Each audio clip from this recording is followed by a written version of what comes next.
Thanks for this. Sure. Now, have you guys been enjoying the conference so far? Yes. Good, right? Yes. Lots of great speakers, lots of great information. We've actually got a rock star panel for you all this afternoon. We are going to talk a little bit about viral branding. And so everybody on this panel has a lot of very valuable information that they're really excited to share with you today. So what we'll do is we'll actually go down the row, and actually we'll start down there and work our way back this way. We'll have each panelist give you a quick intro of who they are, what they do, and then we'll dive into Q&A. And then after that, we'll actually open it up to the audience if you guys have any additional questions for them once we get through our Q&A. So we'll start with James here at the end. Great. Hello. Thanks for having me. My name is James Allen. I'm the Vice President for Communications and Strategy at Mike. We're a millennial news outlet. We reach about 30 million people a month, and 75% of the audience is under 35. So we write with a certain sensibility that appeals to the millennial generation, and I'm responsible for building our brand, essentially. So everything from communications and PR to brand strategy and identity to marketing and events. So I've been there about a year and a half, and we're really excited to keep growing. Great. Ezinne? Yes. Hi everyone, I'm Ezinne Kwubiri. I work at Viacom Media Networks, better known to everyone else as MTV Networks. There I do global business strategy as well as continuous improvement. So essentially my day-to-day job is to improve our policies and procedures at Viacom globally. So I work heavy in communications, training, user engagement, liaison. I like to tell people that everyone just gives me their problems and then I come up with a solution. We'd like you too. Hi, I'm Megan Berry. I'm the VP product at Rebel Mouse. Rebel Mouse is a publishing platform for distributed content. So we help brands and publishers create content that can help them go viral across all sorts of different networks, including newest thing is having Facebook Instant Articles integrated with the platform. Good afternoon, everyone. Can you hear me? How's that? All right. Good afternoon, everyone. I'm Shani Sandy. I'm a creative director at S&P Capital IQ, and we're a financial technology company all the way downtown, 55 Water Street. We're part of the S&P brand, and we're also part of McGraw-Hill Financial. And my day-to-day can really vary. I focus in communication design, which is typically known as graphic design. I focus in branding and brand identity, and then lastly, interaction design, which is really around user experience. Great. And I'm Darnell Holloway. I am the Director of Business Outreach at Yelp. I joined Yelp back in 2009 when it was still very much a startup. And so it's been very interesting to, one, in my role, talk to tens of thousands of small business owners all across the country over the years and learn a lot about what works and what doesn't in the space of online reviews. But it's also been very interesting to watch Yelp itself grow from a startup in a small office in San Francisco to a publicly traded company that is now in over 31 countries around the world. And interesting fact about Yelp and sort of how we've grown, it's all been through word of mouth and specifically community management. Yelp is about 11 years old, and up until this year, we've never run ads on television to build the brand or promote awareness. Actually, Mike Street in the last session, if anybody sat in, one of the things that he said is you have to have a really great community manager if you want to build your brand on a local level, and that's really been Yelp's strategy for growing our brand. We have a community manager in every single major metro around the country, and what they do is they go and they host events, meetups for what we call the Yelpers, the people that are writing reviews on the platform, and by getting people to generate content, Yelp has been able to get distribution. If you look up any type of local business in Google, for example, you'll find that Yelp tends to index fairly high because of all of the review content. And that turns into more traffic for all of the businesses listed on the site. It becomes this continuum. And that's all basically been done through word of mouth. And so with that, I just want to frame the conversation that we're going to have today. So we're going to break it up into 3 segments. So first, we're going to talk a little bit about proven strategies, things that each one of our panelists wants to share with you based on their experiences. Then we'll dive into tips for everyone from small business, early stage entrepreneurs to international brands. And then finally, we'll talk about what's coming up around the corner. What are some things that these folks think you're going to need to pay attention to in the near future? So first, starting off with proven strategies, Megan, you refer to millennials as the participation generation. What is the most effective way to market to this segment? Yeah, I mean, the main thing is that you can't just publish to them, and that's the idea of why, like, banner ads are going away, and now we have ad blockers, and they're simply going to become, in the next 5 years, just incredibly ineffective. So if you're relying just on that sort of publish, here's this, like, I mean, just the banner ad itself perfectly illustrates what you don't want, which is that we're going to send you this banner that has nothing to do with you that you should just watch, and it does nothing but take you to somewhere where you can, like, buy something. And instead what you want to do is have a conversation with your audience, get them involved, listen to them. And I think the cool thing about social media and the ability to communicate with your audience through it is that you can test things and try things and see what resonates, and that's what you should focus on. Amazing. Shani, so based on your experience, you say that every brand needs to have an anthem. Oh, yes. Can you elaborate on this? Absolutely. And before I even answer that particular question, I have to go against the grain a little bit and say that what I'm going to share with you today about this proven strategy point of view really is more about what you're offering, what your value offering is. So, what I'm talking about is not how you can build a brand, because ultimately a brand emerges from a great product or a great service or a great process. But in terms of this idea of an anthem, so I would say to any of the entrepreneurs in the room, particularly if you're in an early stage phase, that be very clear on what your anthem is. What's that song? What's that theme music that really identifies your brand? And then dance to it, embrace it, right? I think, oftentimes as a startup, you're trying to get to the stage of being an end up, but enjoy the startup phase and embrace that. And one other thing in terms of the anthem point of view is to also think very much about what that one word is that can encompass your brand. So Volvo is synonymous with safety, for example, right? So think about what that one word or 2-3 words are that really can encompass your brand's meaning.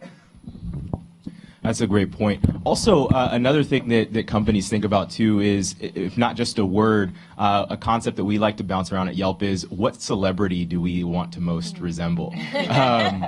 You think about what a lot of companies, the process that they go through to choose who their spokespeople are going to be when they run commercial ads, for example, as well. And that all coincides with kind of what your brand voice is. But to piggyback off of identity, Ezinne, you had a really interesting concept about VIP identity. What does that stand for? What does it mean? So a few years ago, I learned about this concept called the VIP status or VIP identity. And really what Darnell just said about what celebrity do you want this brand to represent. But why are you even choosing that celebrity? You're choosing that celebrity because of their brand, right? So your brand, if you break up your brand into what I call a VIP, or what someone called, I didn't create it, called the VIP, is V is for value. So what is your skills? What is your knowledge? What are you an expert about? What is your value? I is your image. How do people perceive you when you walk out of the room? How do people perceive you when you walk in? What kind of image do you give them? And P is for people. What happens in the room when you walk out? Who are the people that are your advocates? Who are the people that are speaking up for you? So those three things combined, I think, is a big concept of identifying your personal brand, especially if you are an entrepreneur and you have a service rather than a product. So your name is going to speak for yourself because you don't have something tangible that you're trying to sell someone. You're trying to really sell them a concept or some type of service that you want them to purchase in. So you really need to figure out what that brand is. So what is your VIP status? Your value, your image, and your people. Very cool. And James, you talked about the concept of umbrella branding. Can you elaborate on that for the audience? Sure. I think at Mike, we've thought a lot about our branding as it relates to growth as we move into new content areas. So we started as Policy Mike 4 years ago and just did policy, and then we started moving into world and arts and some other sections of coverage. And at about the middle of 2014, we realized that the brand was not reflecting the brand promise, as a couple people mentioned. So we decided to rebrand to Mike, but then the question was how to sort of maintain that core identity that we had built with this distinct color blue, but apply it across the board. And so we took this concept of umbrella branding, which is just that Mike is the umbrella brand, but each fellow section incorporates the word Mike, whether it's Policy Mike or Tech Mike, or even little franchises that we do. An interview series, it's called Pass the Mic. Our email newsletter is called Mike Check. We incorporate that blue in the links on the site, and I think visual identity and design can't be understated as it relates to building a brand. All these well-funded Silicon Valley startups are always so intuitive and beautifully designed. And you mentioned image, and it sort of projects the right image. And as a publisher, trying to reach smart, educated young people, you have to project an image of sort of sophistication and intuition. And so, we use umbrella branding and then apply that across the identity.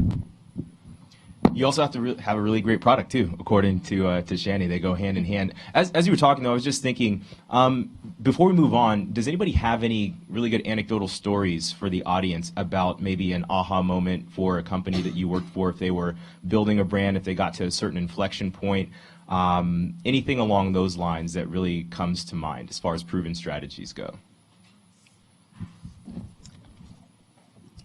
As we were, moving through this process of the logo design, when we went from Policy Mike to Mike, we were trying to struggle to come up with our, 3 words to encapsulate what we're doing. And people sort of roll your eyes when you do these introspective exercises about, well, what do we stand for? What's the essence? All of that. But we went through the process over a few weeks, and, what came out is going to sound really simple, but sometimes you want something really simple to sort of pull it all together. And so we realized that, our brand was sort of embodied just a casually smart person. So it's someone who, would be able to lead a dinner conversation about an interesting topic, but in a way that doesn't make people who might not be familiar with it feel like they're being talked down to, or, we want to be inclusive and open-minded and all those different things. And so the phrase casually smart is something we think about. And then, our editors, when they're deciding on a story, are always able to sort of use the lens of, okay, would this be something I would talk about with my friends at dinner? And if they can't answer that question yes, then maybe it's not a story we want to write for our audience. Just how many entrepreneurs are in the room? It'd be helpful to know. Okay, good. Okay, all right. So I would say from just to answer this question, but also to resonate with what James said, make sure that you either have design counsel or a designer in your team. And I'm not just saying that because I'm a designer, but I am saying that because designers, particularly if you're a product designer or a user experience designer, they're evaluating your offering from the point of view of your client, from the point of view of your user. And ultimately, what you're creating is for them. And so you want to always make sure you have that empathy and that user experience at the core of your brand. And I've lost projects before because I've been asked, okay, create a logo or put together a website. But that's actually not what they needed, right? They needed to step back and look at the strategy, as James mentioned. Good stuff. It's also really great to see how many entrepreneurs we have in the audience as well. And so we'll shift gears now into quick tips for everyone from small businesses to international brands. And so we'll start with the small business entrepreneur tips. And so, Megan, back to you. You talked about how important influencers are. Well, first, can you define what influencers are for the audience, and then talk a little bit about how people without large marketing budgets can access them and leverage them? Yeah, totally. Well, at the bottom line, everyone influences others. So the question is not about finding, and I think this is the main point I wanted to make, is that a lot of people see influencers as like celebrities. So you're going to go to someone that you have to pay a ton of money to sponsor something. And now that's kind of moved to, there's like this blogger outreach, and still that often involves paying a PR company a lot of money, and a lot of money to these bloggers now. But you don't need to reach that tier. You just need to look at your audience. Who are they sharing? Who are they listening to? Who are they retweeting? And a lot of that is just like, everyone among their group of friends has the friend they listen to for what clothes to buy, where to go to dinner. Like, everyone has those people, and you want to find those people who share online. And those people, if you talk to them and you get them involved in your brand and you care about what they have to say, they will become a brand advocate for you. And it's about starting a relationship with influencers as opposed to treating them just like another form of advertising, because they're not. They're people who can be part of your brand long term.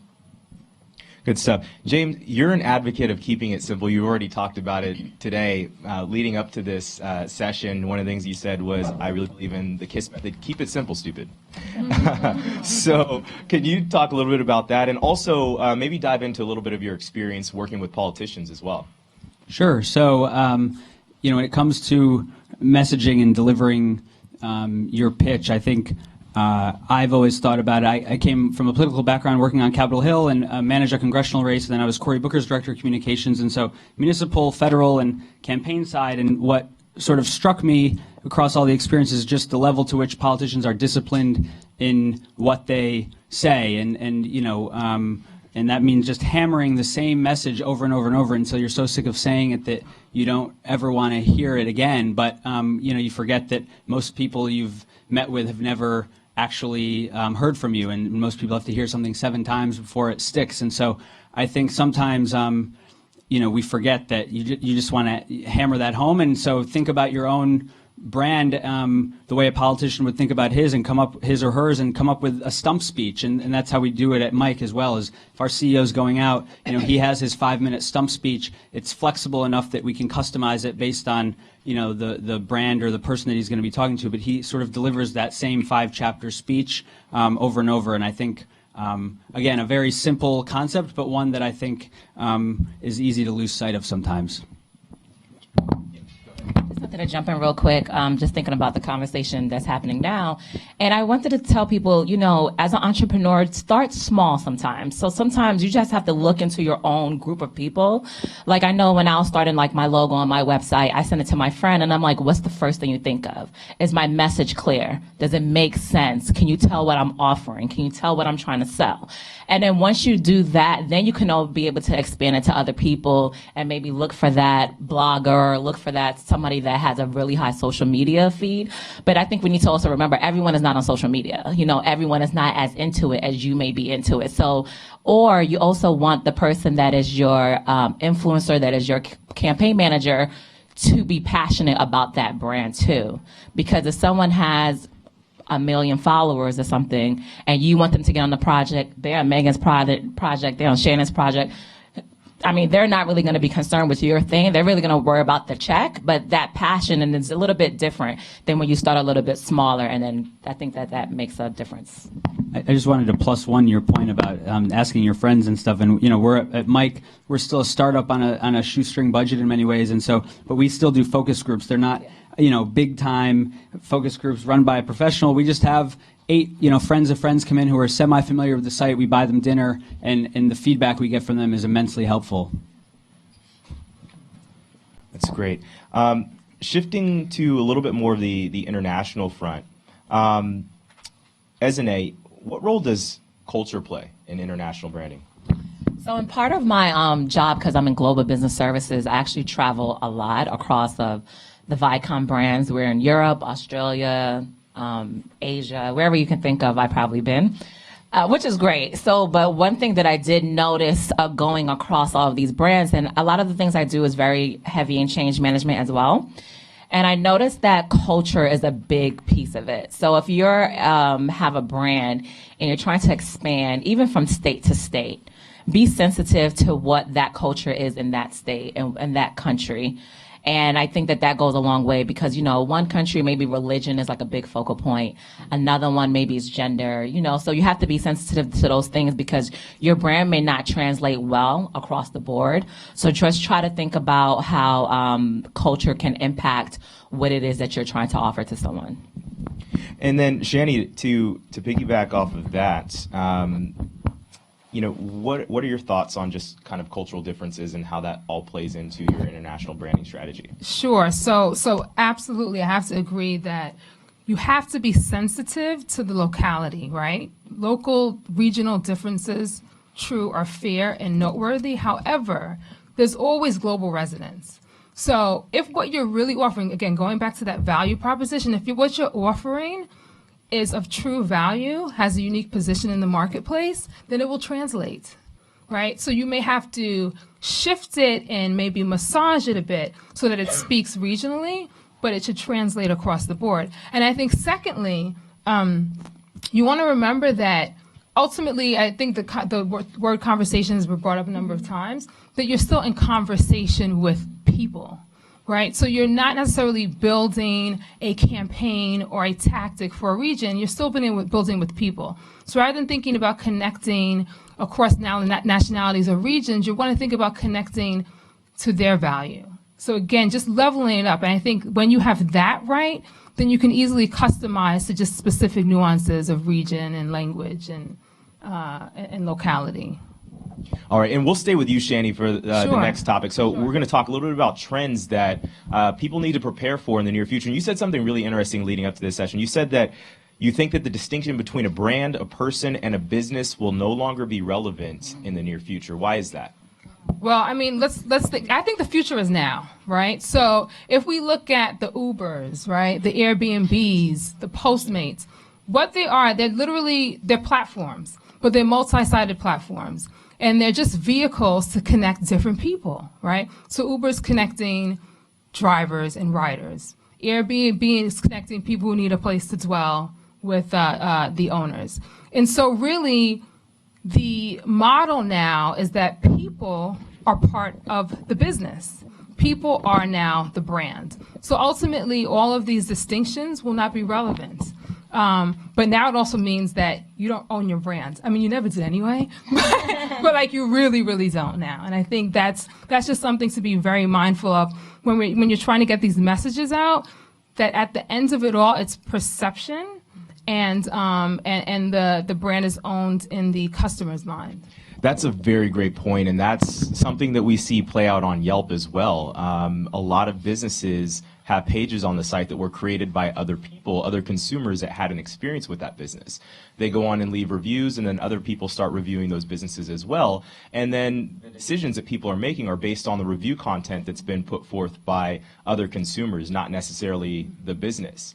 And so for just going back to a quick pro tip that we've learned at Yelp as far as how do you control that, because as you said, you can't really, right, when it comes to relying on what other people are going to say. We did a study and we found that customer experience has a direct correlation to star rating as it relates to online reviews. Specifically, we looked at all the reviews on Yelp that mentioned both good and bad customer service. What we found is that if a Yelp user says good customer service in a review, that's over 5 times as likely to be 5-star versus 1-star. So it's all about customer experience, getting those people to become brand advocates for you, and then getting more traffic that way.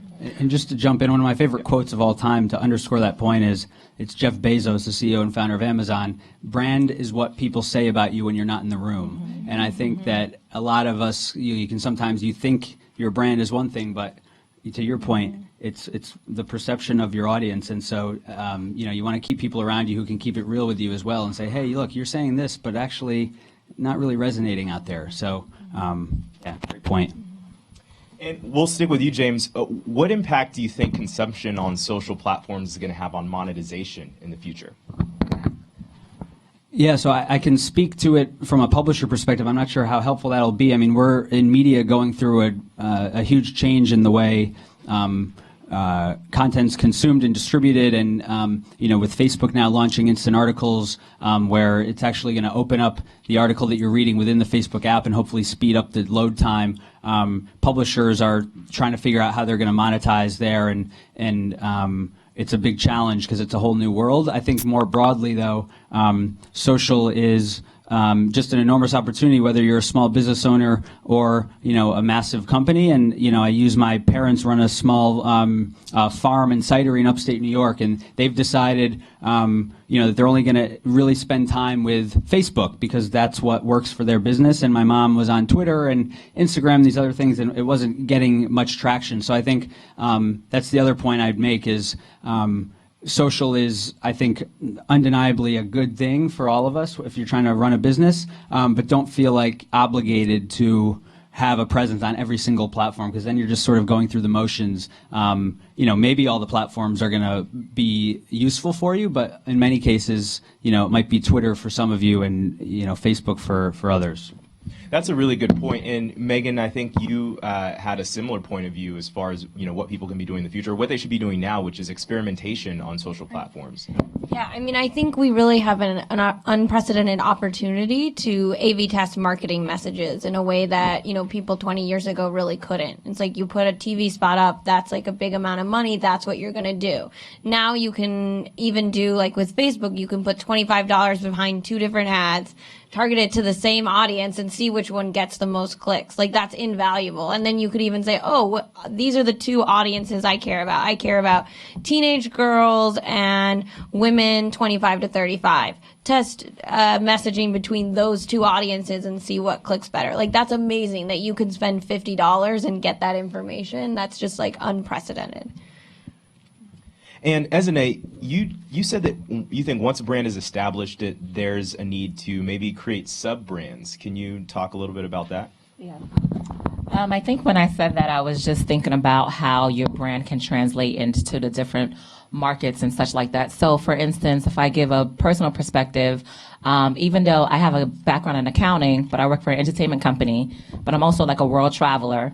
I have communication strategist expertise. So my brand continues to evolve and it continues to change depending on what your need is. So I'm listening to that consumer perspective and I'm listening to what the people want and I'm trying to become that person for that cause. So when you're thinking about your brand, just think about different ways that you can market it to reach that particular audience. So for instance, if you have a background in design, but you're also really into politics, you try to see how you can merge those things together.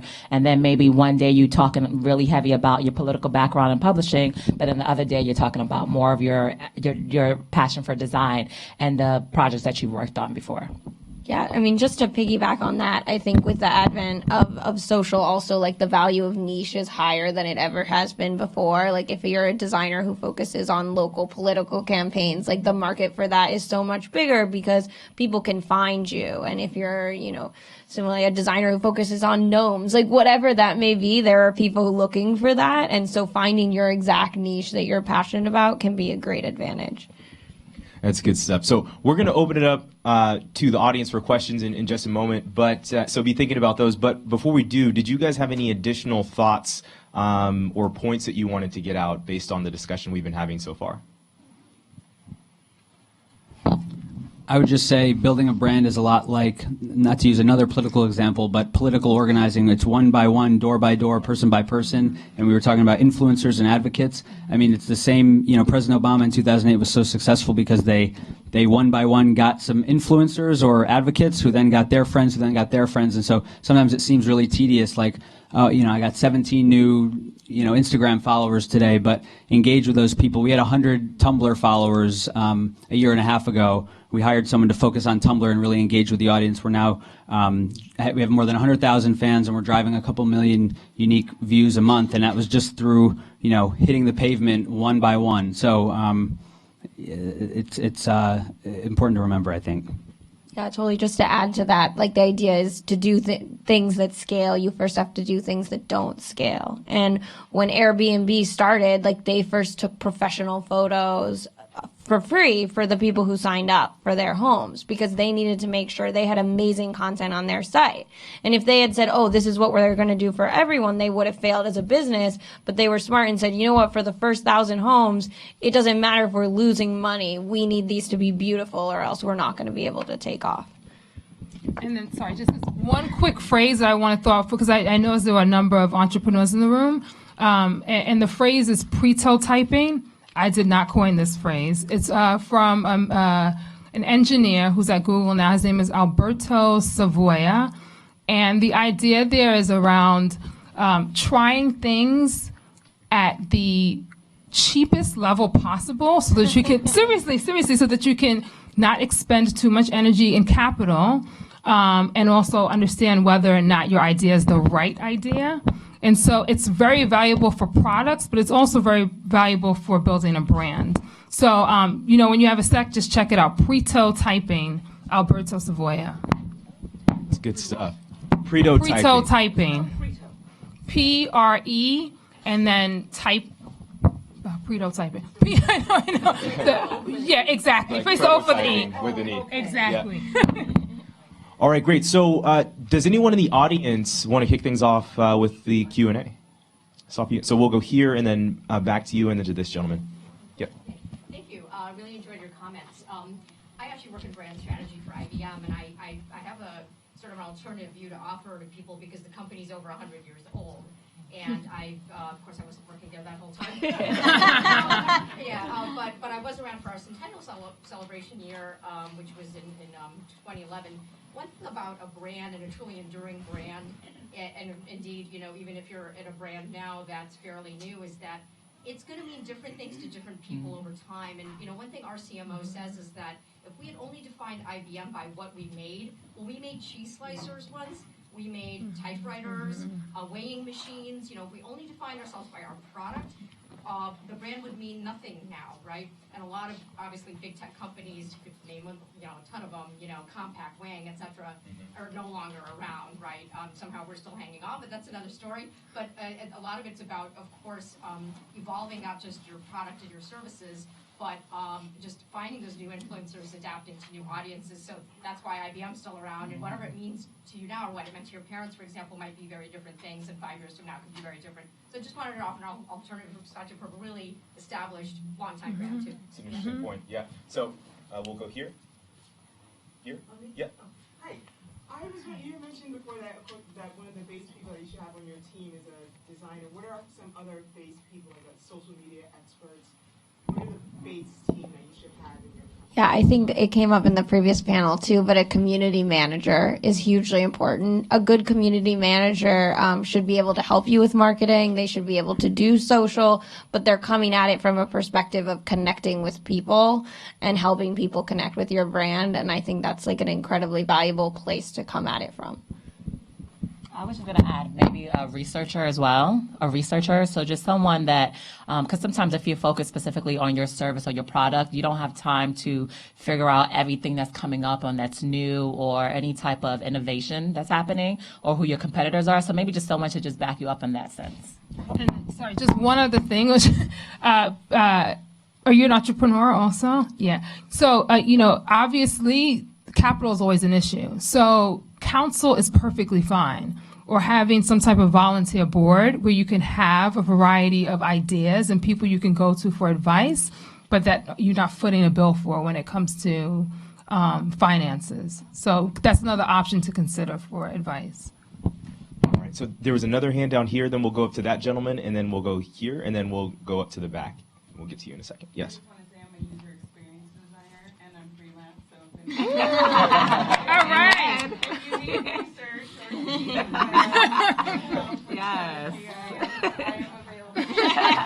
My question is for you all. You mentioned that your product is important, and I wanted to ask you guys about content, like how important you think content management is and content strategy is, because I think a lot is talked about other things, but I think sometimes that's what's most engaging is the content, and that we forget about that in this whole process of making everything look beautiful. Like things I've had experiences with sites where they're beautiful, but it's like I can't really use it, or I can't read. I don't want to read this because this is crap. So I just wanted to hear your thoughts on what you think the importance of content strategy and management. Yeah, I mean, I think marketing completely revolves around content now, because the thing you share on social is not just like I love IBM. You share an article page about IBM, whether it be something written by them or written from someone else. And so you can either be part of that process and involved in the content your audience is sharing or not. I think from a brand perspective, one of those is better than the other. And, that's just the way people share. And so that's how most people are going to engage with your brand. And you need to be proactive about what you're putting out. Hey, folks, so we've actually only got time for 2 more questions. So we'll take this gentleman that was up here and then you. And then if anybody wants to grab the panelists on the way out, you can certainly do that. So we'll go up here. James mentioned earlier that in terms of building your brand, you should, it's a tedious process. It takes time. And he mentioned the Obama campaign, going door to door, and building one at a time. Megan mentioned doing, you should do things that not scale, correct, as opposed to doing things that scale. Because, but those 2 things take time and money, which the small business, but the small entrepreneur has very little of. So how much time should you engage in doing things that are not scaled before you give it up, basically? I can speak to that. So the phrase that I threw out earlier about prototyping, that is a mechanism in which you try a number of your ideas quickly and with the minimal amount of capital to see if you have the right idea. And I think you can translate that to branding.